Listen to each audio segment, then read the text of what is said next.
भक्ती विक्रम आणि मी सावित्रीबाई फुले.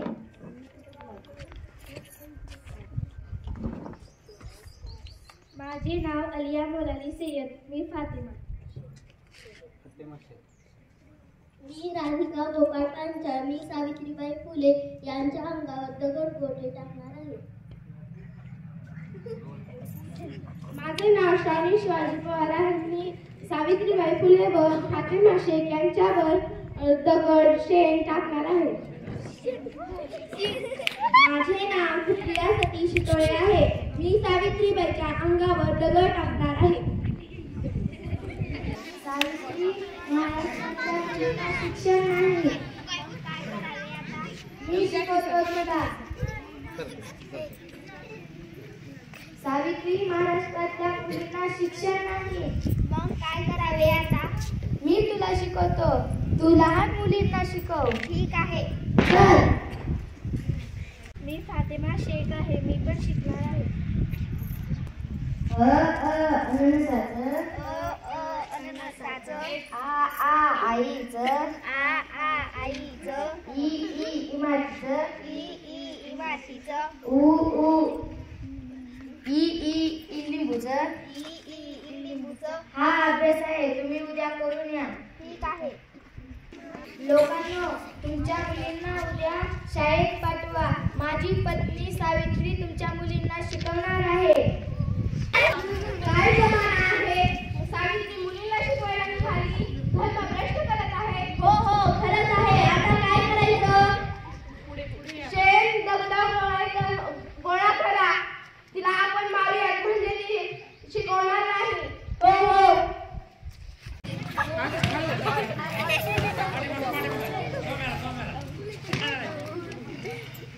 या लोकांनी मला ती मारली तरी मी मुलींना शिकवणारच.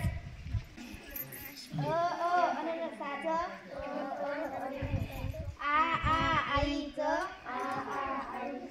ई इमारतीचं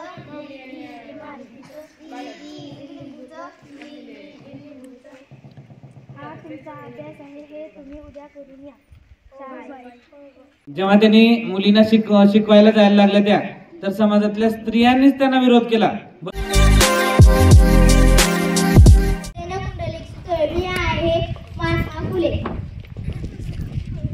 माझे नाव अनुष्का सतीश मनकुदळ. मी आहे सावित्रीबाई.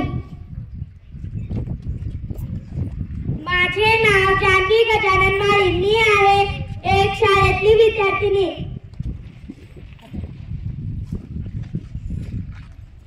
माझे नाव फातिमा नवरीन शेख. मी आहे फातिमा शेख.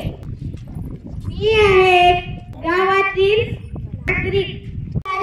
शाळेत जाताना लोक माझ्या अंगावर चिखल शेण टाकतात म्हणून मला शाळेत जाताना खूप त्रास होतो.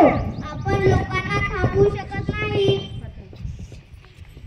हो आम्हाला शाळेत जाताना खूप त्रास होतो. सावित्री आपण यावर उपाय करूया. कोणता? दररोज तुम्ही दोघी जण पिशवीत दुसरी साडी घेऊन जात जा व शाळेत गेल्यानंतर ती साडी बदलत जा. हा चांगला उपाय आहे.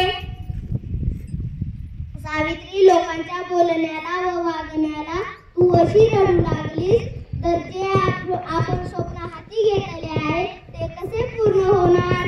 हो तुमचे म्हणणे बरोबर आहे. मी आता रडत बसणार नाही.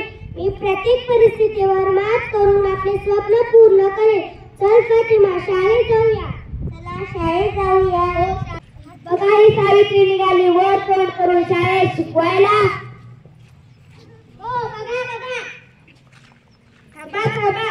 मी माझ्या मुलगीला शिकवणार. तुमच्यासारखी माणसे आपल्या समाजात असल्यास आपला समाज पुढे जाणार. मी तर माझ्या मुलीला शिकवणारच नाही. आजपासून आम्ही तुझं घर वाळीत टाकणार. तरी मी शिकवणार. ज्ञानेश्वरी आजपासून तू पंताच्या पोरीसोबत खेळायचं नाही. चल घरी चल. तर तुला शाळेत सोडतो. बघा हे मुलींना शाळेत शिकवणारे शहाणे. मारा यांच्या अंगावर चिखलाचे शेणाचे गोळे. मारा यांच्या अंगावर शेणाचे चिखलाचे गोळे.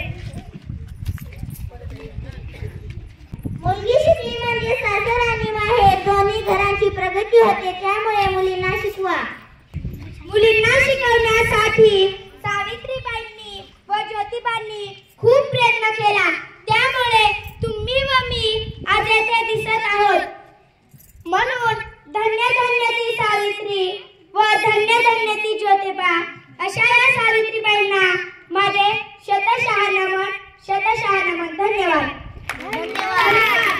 त्यांना ज्यांनी मार्गदर्शन केलं त्या मॅडमसाठी पण टाळा.